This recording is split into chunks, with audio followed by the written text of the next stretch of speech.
Good morning. Welcome to Mark Putrino'S Institutional Trading Research.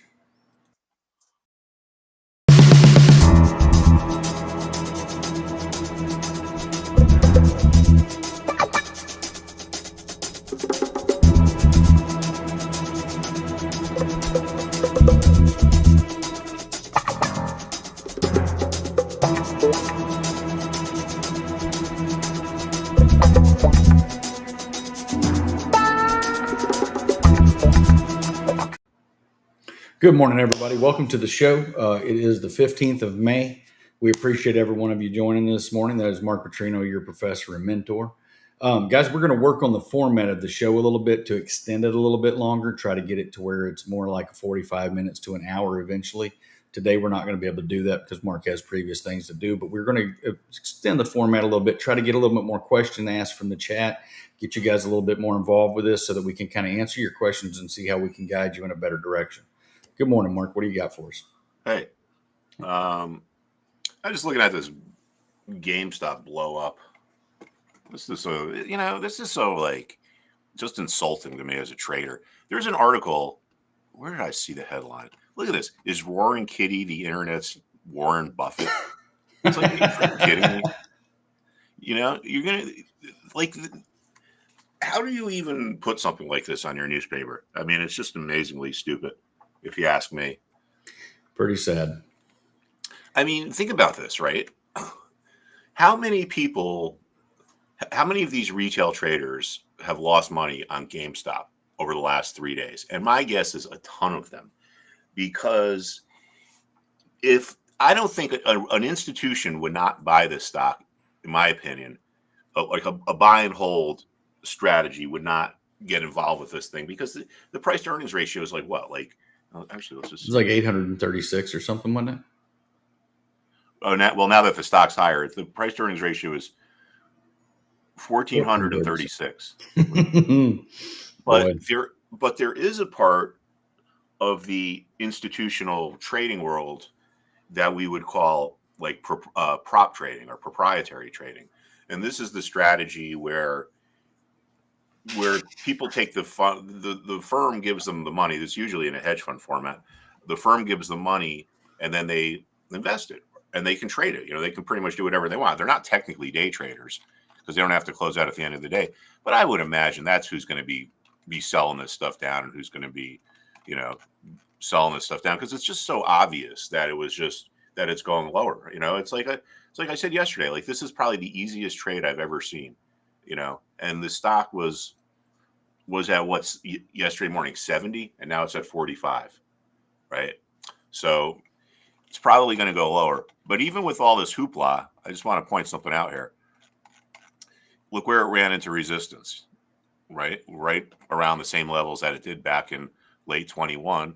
And then yesterday, look at where it found support at the close. Same levels that were resistance back here around 47.50. So despite all the news and all the excitement and all the, propaganda or whatever surrounding it, you still got to pay attention to these price levels. And something else I saw yesterday, which I don't think, see if I could find the headline or find the article. Oh, look at this. Charles Schwab website is a mess. Weren't you complaining about that yesterday in our class? I got ripped off by Charles Schwab. I wonder if this is because of the whole Reddit thing, if it's just getting overwhelmed. Yeah, I don't know. It hasn't worked right these first 2 days since they transitioned over from TD, and I don't know. I'm not going to let them get much more of mine before I go to a new broker. Wow, Chavez, 1.9 trillion in assets. What's my thoughts on the CPI? I think it was going to come in higher than expected, just like yesterday's information was. And the inflation is just friggin' ripping. And I mean, let's look at the copper chart. What's going on over here? Yeah, I mean, copper's up again now. It's at across $5.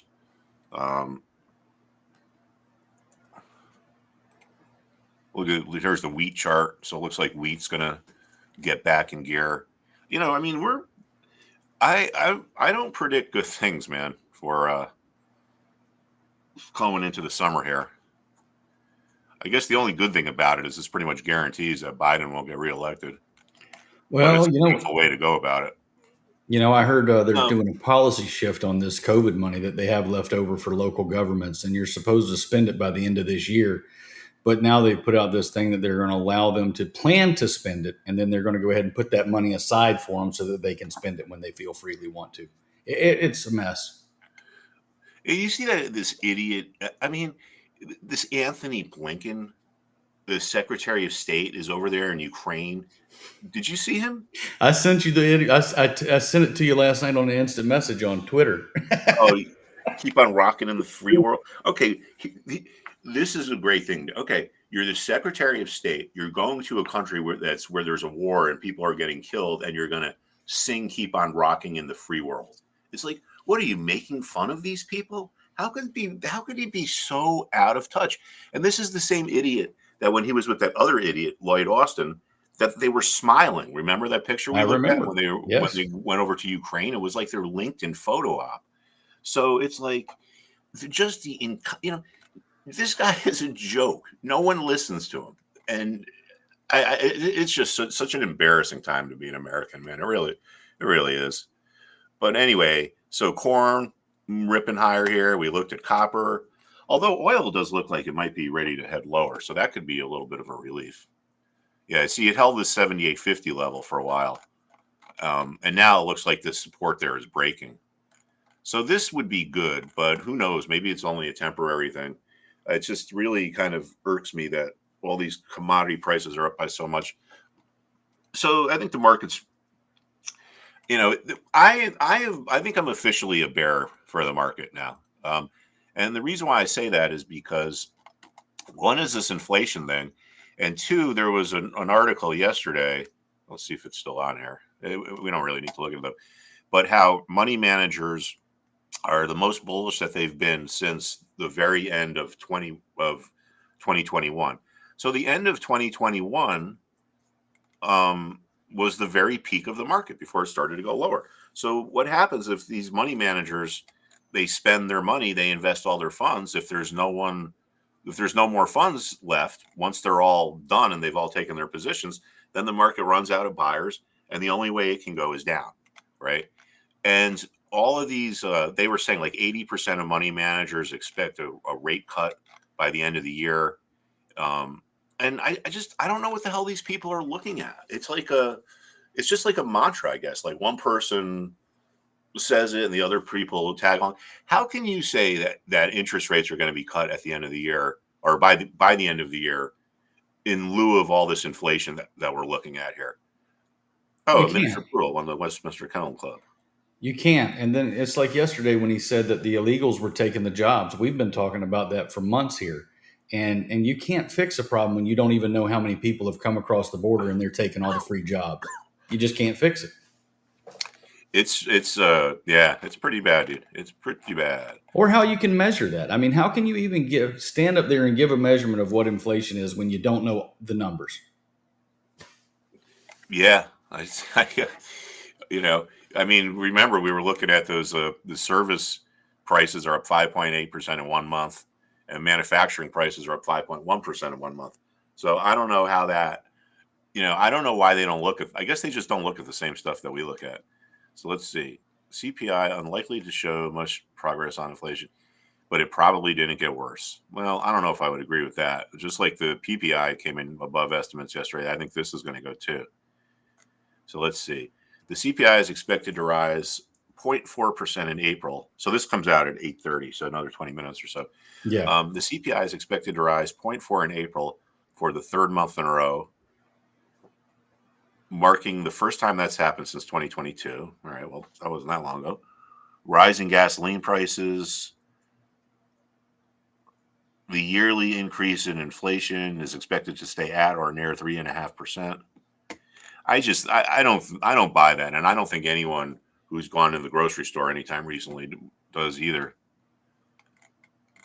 No. And when We they went have to a this targeted, place. go There's ahead. this. Sorry. Me and Lila were out for lunch yesterday to this pizza place, Cole House Pizza, and and we each had sandwiches, but we ordered a pizza to go, and I looked at the menu and I'm like, oh, the pizza is like, it's only $20 for a large pizza, which these days is kind of a good deal. So I ordered it, and they bring it out, and it's like half the size that it used to be. It went from being like a big pizza to like an almost personal pizza. From a 16 to an 8-inch pie. That's a large, baby. So there is your Shrinkflation. shrinkflation. All right. The elevated rate of inflation stems more than anything from rising rents and housing costs. And I think this is what's really troublesome, right? You could kind of alter your eating habits or start buying in bulk, like going to Costco and stocking up on stuff. But what happens when the rent gets so high that you can't afford it anymore? You can't make any changes on that. You can't say, well, we're not going to use this one room anymore, so you got to cut us a break. Well, you could live in your car, but then car insurance prices have gone up so much you probably would lose your driver's license and not be able to drive it.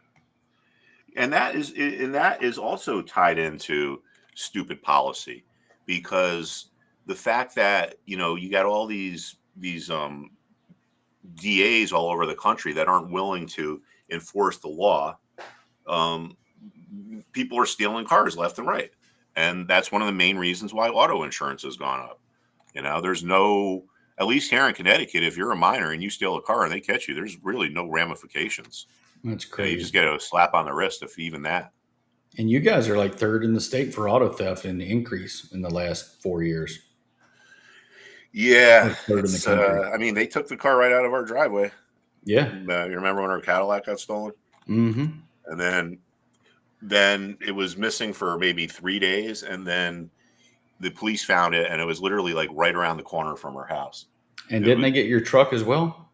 Yeah, they got that too. And then they left it up in Milford, which is about half an hour from here. But neither one of them like did any damage. They just take them out joyriding. And like if they want to do a crime, they steal a car that's not going to attract attention. If they steal a nice car or a nice vehicle, they're just going to joyride it and leave it off somewhere. Yeah. All right. So anyway, keep on rocking in the free world. Here, idiot, unbelievable. I guess he thinks it makes him look cool when.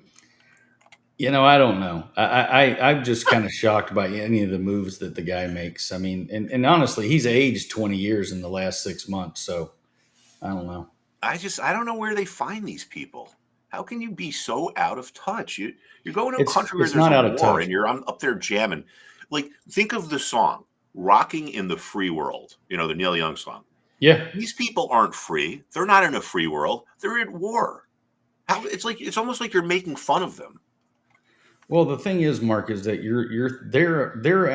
they're absolutely against conservative values and morality, and that's exactly what's on display all the time. This guy goes around and he's funding wars all over the place, holding up Hamas, holding up Iran, sending over oil to those people, letting them sell whoever they want. Then you find out that Europe is buying Russia's oil from India, so the sanctions really don't work. And we've put 60,000 sanctions on people in the last year. And we're still buying oil from everybody. Everybody's still getting rich. So how do those sanctions work, except to diminish what America does? Such a big thunder. Yeah, it is. It's a cluster. All right. Anyway, let's look at so AMC is getting crushed, and this is another thing where, despite all the insanity that's going on, look at where it found support yesterday at the close. The same level that was support back here. Where did it find resistance? Same levels that were resistance over here. Now, these guys said that they're going to do an offering, meaning they're going to issue additional shares. And the price was at $3.45. All right. So if a company issues shares, you can kind of make the assumption that they think it's a good price to sell at. They're selling shares. That's what an offering is. Right. They're not going to sell it at a price if they think the stock is going to go meaningfully higher in the near future. So if the management of the company thinks $3.45 is a good price to sell this at, it's pretty insane for people to be paying $12 a share like they were yesterday morning for it. The AMC is a very interesting company to me because at the height of the the Reddit insanity, whenever that was 2 or 3 years ago, I remember reading in the earnings statement of AMC where the CEO said don't buy our stock. It's very overvalued. Now, I've been doing this for 25 years. I don't think I've ever heard a CEO say, don't buy my stock. I mean, that's really an exceptional thing. So this is Absolutely. going to come crashing right back down this is going to come crashing right back down. See, the thing about these, you got to understand these with this whole Reddit crowd and whatever. These people really, it's not trading, it's gambling. It's a very different thing. These things aren't playing by the same rules that a typical stock would be. Like, for instance, say Roaring Kitty or Fuzzy Navel or whoever the hell the next one is comes out and says, "Oh yeah, hey, AMC, this thing could get right back up to $12." But eventually, this is all going to come back to earth because once these people are done with their spending, once they spend all their funds and they run out of money, the only place the market can go is down. We think you're going to be in good shape, Brandy. Yeah, I think that you're going to be. It's not. It would not be surprising to me for this thing in the next day or two to get just right back where it started, down around $3. And the same thing with GameStop. Well, during the hype, they were issuing NFTs and coins. I think they put out an ape coin and a bunch of NFTs, and all that non-fungible token stuff was garbage anyway. And AMC just was loading them up on people all the time. I mean, honestly, it feels like the whole thing's just been a pump. Well, I said yesterday that I don't usually give trading recommendations, but to get some out of the money puts that are out maybe a month or two, or even a couple weeks or a month or so, I think that's a really reasonable idea. And I think and it probably still is. And I was saying that yesterday when the stock was like at 60, 65. Now it's at 44. And I do think it's going to go lower. The reason why I say to kind of have them out for a couple weeks or a month is because we don't know how long it's going to take for this frenzy to unwind. It's going to. It could be today. It could be next week. It could be in 2 weeks. But I just think that's a very, just as an investment professional, the whole thing with AMC, it's like, okay, so the company is selling shares at 345. They think that's a good price to sell at. In other words, they think the stock is probably going to go lower. And Right. people are paying $12 a share, yesterday morning. So it really is just gambling. It's not really, like, in my opinion. Exactly, Brandy. It's just emotions and it's just guessing. All right. Anyway, let's go look at. I mean, the S&P is completely dead, and it's not surprising, because we hit this form of resistance, right? So pre-market, it's literally unchanged. Well, I don't think we're gonna. Well, let's look at some of the sectors to see if we're going to start to break through here. But that money manager article yesterday, Bank of America interviews their money managers, I guess, and they're excessively bullish, and they're 80% of them are expecting a rate cut, and I just think that they're wrong. But whether there's a rate cut or not, here's the thing, right? If you're an institutional money manager, you position your portfolio, and you put 3% of your assets into this stock or whatever. Once you get fully invested, you don't have really any more cash to take any new positions. And for a market to go up, there needs to be people that are buying it, that have to push it higher. So once the market runs out of buyers, then it's only going to go down. That's what happens at market peaks. The markets run out of buyers. At market bottoms, the markets run out of sellers. So it's basic supply and demand and psychology stuff here. All right. So real important, I think, to watch Microsoft, because these other guys are getting all this attention here, right? But Microsoft is still the biggest stock in the market. And I just do not see the market making any kind of a meaningful move forward, if Microsoft doesn't break this resistance. So it was a support level. And as we know, levels that were support can turn into resistance due to buyer's remorse. People bought back here, and assuming they still held it when the price went lower, a lot of them say, if it gets back to my price, I'm going to get out. So yesterday's high trade, look at that, 417.49. So within 1 cent of that. And then yesterday's opening trade was at 418. So this is a pretty important price level here. And what are we doing this morning? Yeah, it's pretty flat. But anyway, so keep an eye on this. You know, it's like I tell people, like if you're out at a restaurant and they have the ticker tape going by and you see Microsoft is trading at, 416, it's like, all right, the market's flat. You see Microsoft is at 420, you can know the market's up. You see Microsoft is at 415 or so, or maybe 410, then you know that the market's going to be lower. So that's important to watch there. And then let's see what these other big tech guys are doing here. So what are you all trading today, if anything? You guys should let us know. And Apple here, what do we got going on here? This is a pretty erratic looking chart on Apple. Yeah, it is. So let's see. Well, this price level I think is pretty important. This around 190. See, it was resistance here, and then it became support here, and then it kind of blasted right through it. But sometimes these things could still have importance, even if they get traded through. It's like a little bit of market memory, and I think you could kind of see that there, because after this rally, we hit resistance there again. So I'd be looking for resistance around 190. So right there, you got Apple and Microsoft, the two biggest stocks in the market, are each simultaneously kind of at resistance here. So it's I just so these are more things that make me think we're not going to make any kind of a meaningful move higher over the next couple days. And then if we look at our financial sector, still watching CBS. All right, gotta bring that one up. And then Canva, or not Canva, but Carvana. Sorry. You see, the financials are under an important resistance level as well, which goes back to this peak back here. So there tends to be resistance at former peaks. So Microsoft, Apple at resistance, financial sector at resistance. Let's just see what the healthcare sector is doing.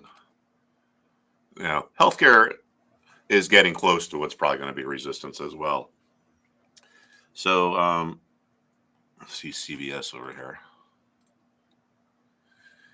Yeah, it's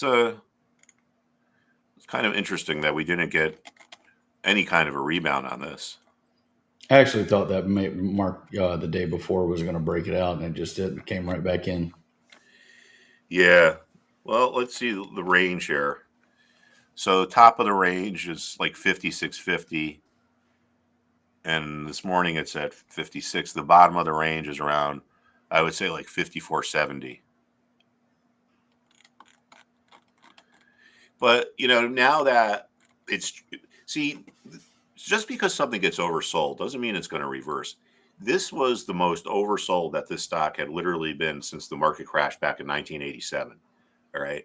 And a lot of times when something is that oversold, that draws buyers into the market and they end up bringing it up. A lot of trading is based on reversion to the mean. But now that it's traded sideways, I would say it's not oversold anymore. Now, you might say, well, wait a second, the RSI shows that it's still oversold. Well, the RSI is measuring where it is now versus where it was 14 days ago. So if we count back 1, 2, 3, 4, 5, 6, 7, 8, 9, 10, 11, 12, 13, 14. So it's comparing where we are now to where we are up here.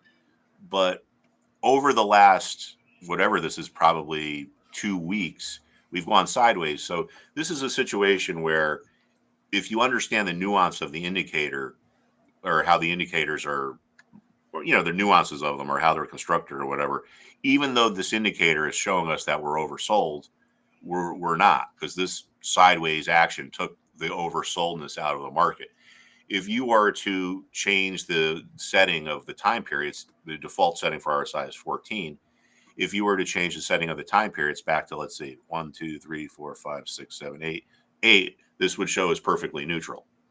Remember, these indicators or oscillators, whatever you want to call them, all come with default settings. And sometimes it's okay to tweak the settings. So different time periods. If you're a shorter term trader, you might want to use a shorter term time frame. Some stocks, you might want to adjust the the defaults here. Like the default on the upside is 70 and the default on the downside is 30. But some stocks might be overbought when they're at 65, depending on the stock. Some stocks, maybe they got to get to 75 to be overbought. So it's okay to alter these things, or what we would call optimize them.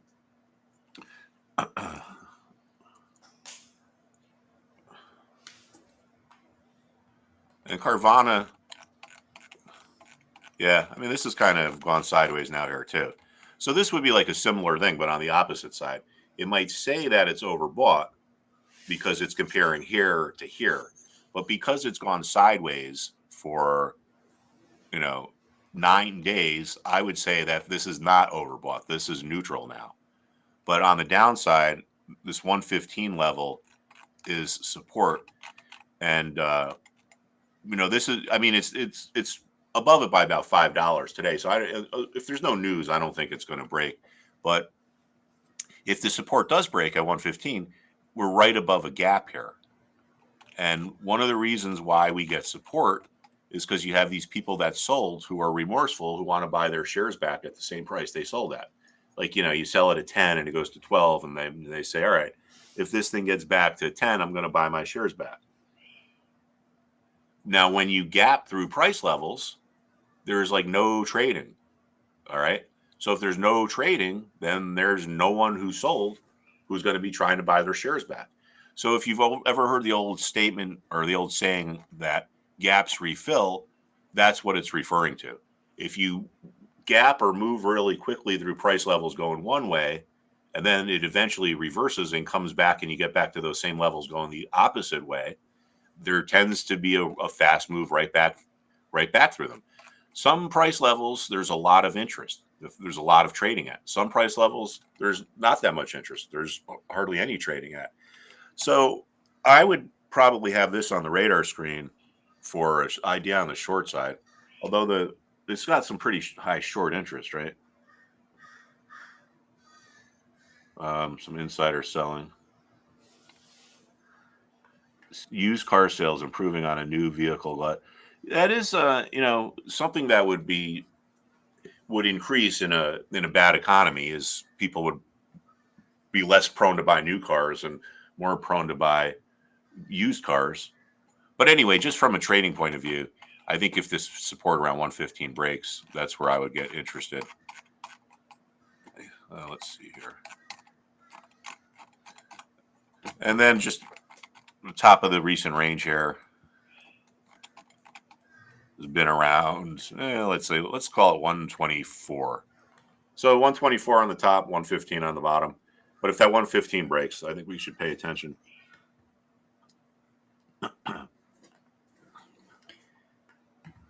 NVAX. Yeah, NVAX.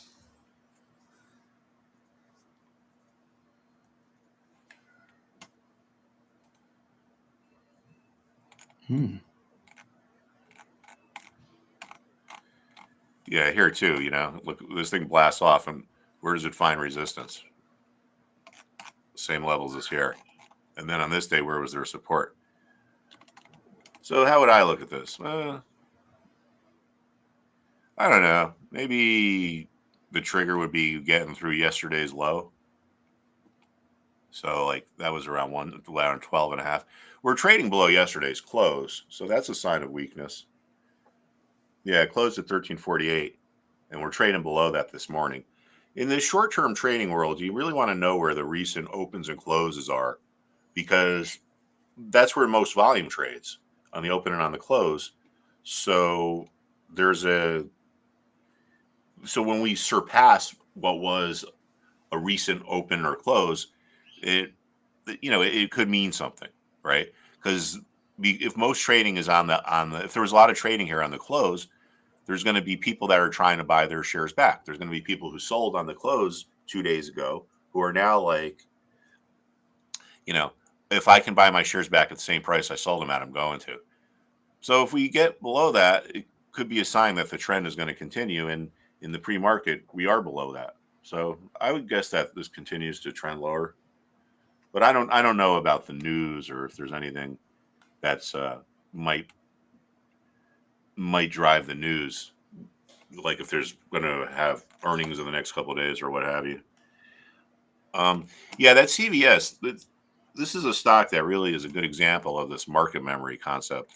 If we go back to here, like Brandy's talking about, not only was 52 the COVID low, it was also the low in March and February of 19.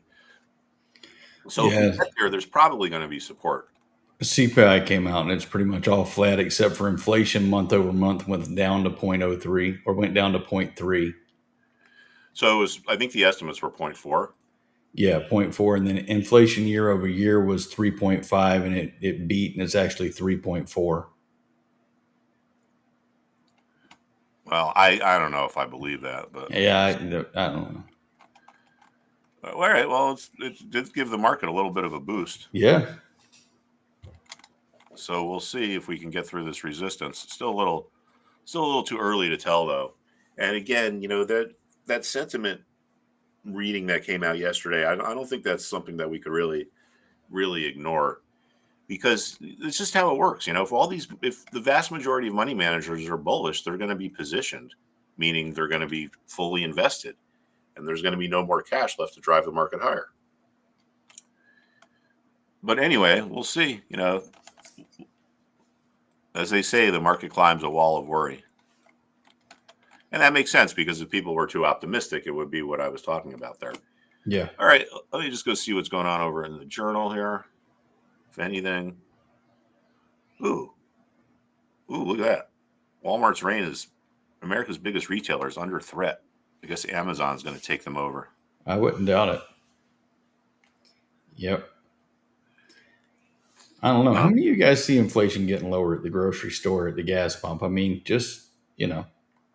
I mean, it could be because oil has come down. It seems like everything else is up, but oil is coming down. So maybe that's what it is. But it's still high, I mean, the government wants 2%. See, inflation in and of itself is not a bad thing. That's right. why they talk about how the target rate of inflation is 2%. If economy is growing, a growing economy is inflationary, right? Because when the economy grows, there's more of a demand for money, which is Right. really what an interest rate is the cost of borrowing money. But when inflation gets too high, like it is now, then that's a bad thing. So that's why they talk about 2% being the target. So most countries around the world, they have the same kind of a target. Some of them have it actually written out like an official policy, but we don't. But look at this. Is Roaring Kitty the internet's new Warren Buffett? Let's look at some of the comments here. This should probably be pretty funny.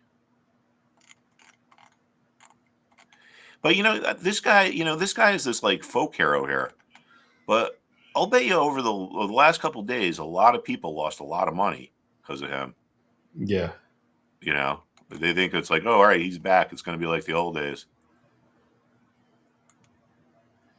Yeah, see, this is what I say. He probably buys all those shares on Friday. Then the market goes up and he's selling to the people he's telling to buy.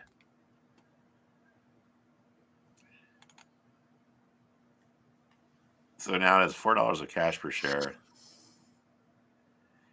Yeah, look at this. You see, people are just grasping at straws, trying to find something good.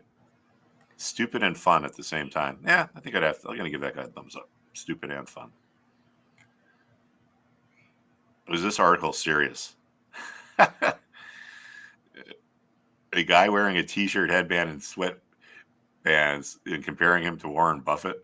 Yeah, that's pretty bad, man. Mm-mm-mm. If you guys get a chance to watch that video that I posted earlier, it's really, really funny. That guy, very young man, just roasts Nancy Pelosi on her bad policies and her defense of democracy. Whatever happened with that dude that like beat up her husband? Did that kind of? He went to prison or something. I mean, they had a trial for him, but I don't know exactly sure what he got. It's pretty amazing that these people don't have more security. My brother, he's an investment banker, and he did a deal with Al Gore was involved in, and he actually went to Al Gore's house and met him. And I was just kind of curious. I was like, so is there like a ton of security? And my brother's like, I didn't see anything. I didn't see any security. But I guess former vice presidents don't get Secret Service, but they probably should, because there's crazy people out there. We probably got somebody sitting out in the bushes, watching him, making sure that everything's all right. Yeah, one would think. All right, so natural gas here. I mean, this has gotten to my trading target. See, when this broke out, we were talking about where would be a good target, right? And I said 238. And the reason why I said that is because it was the low back here. So as you can see, over the last 3 days, that's really where the last 2 days, and then this morning, that's where it stalled out. Now, if it breaks this resistance, I think we could get another tradable move to the upside here. My target, if it goes up again, would be the same thing, this little support in there. And Steve wants you to look at Nabisco. 261. Nabisco. This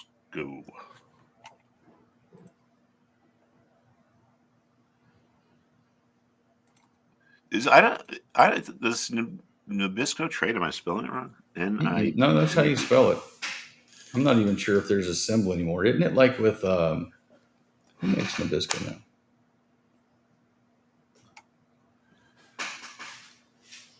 Maybe Nestle's. I don't think that. Maybe Nestle's it does Nabisco now.